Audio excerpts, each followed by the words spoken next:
Welcome back. In this session, we shall be taking a brief look at 4 of the most widely used traditional methods of teaching languages. And let me assure you that these old methods are far more useful than any of the modern theorists would care to admit. Think of these methods as an old hippie's combi. It can be slow, drafty, and not very comfortable, but it's still carrying lots of people 40 years later, and everybody appreciates it. And I really miss my old one. Right. This one goes all the way back to when Shakespeare was learning how to spell, which he never did, by the way. The grammar translation method evolved by trial and error hundreds of years ago, when a knowledge of Latin and classical Greek was considered an essential part of any European education. And the same techniques were used to teach other languages because everybody knew that this was how to learn languages. And this was how we were forced to learn Latin in Standard 4. That's grade 6 to you youngsters.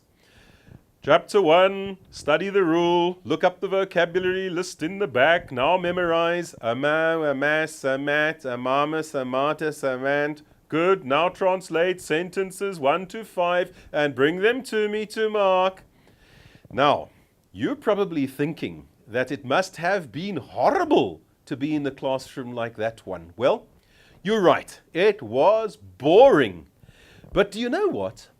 To this day, I can still remember more than 90% of all that Latin which I learned back then in the days when combis were new technology.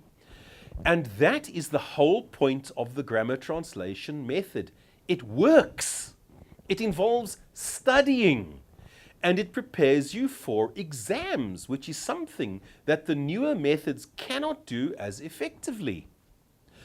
Talking about newer methods, here's one that's much more recent, the direct method from the 1860s.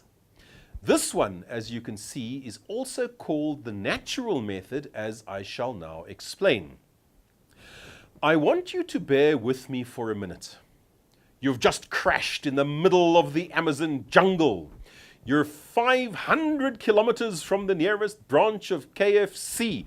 That's Kentucky Fried Crocodile in that area. And you're starving. But anyway, your cell phone's got no signal and you've lost your bank card. At the last minute, you're saved by some native inhabitants of the forest and you live with them for a year, during which time you become fluent in their language. Now, exactly how did you learn that language? Well, the answer to that is obvious. Initially, both your new friends and you would use demonstration and action to put meaning across, as it says in your notes. And it works. And that's the direct method in a nutshell.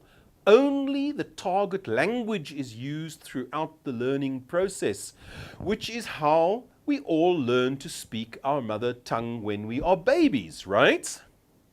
Well, no, not really.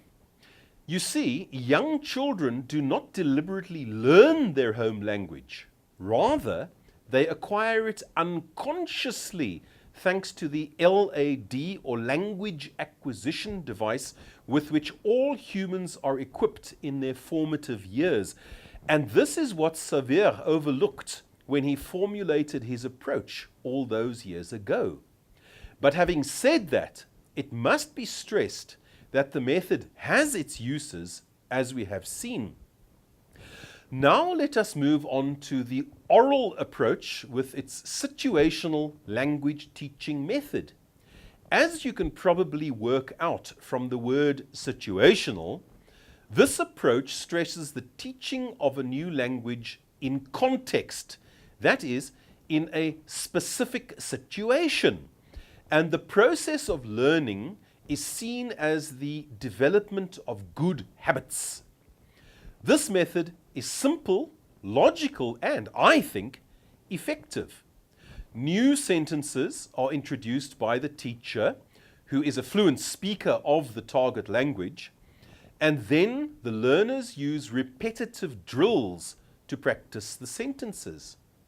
Real objects, pictures, and so forth are used along with actions and gestures to clarify meaning. Reinforcement activities involve the learners asking each other questions after the drills, and throughout the process, the teacher controls everything by following the textbook. And finally, there is the audio-lingual method, which has a great deal in common with the situational language teaching method.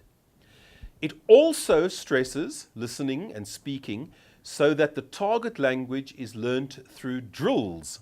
And it also treats language as a set of habits to be developed by copying the speech of its native speakers, as we saw in our previous session. One of the reasons why I like this method so much is that is how I was taught to speak isiZulu when I studied the language at university before my beard was grey, so I have first-hand knowledge of its effectiveness. So there you have it. There's life in the old dogs yet. Take a good look at these methods and see which aspects of them suit your own style of teaching in the classroom, as I have long since done.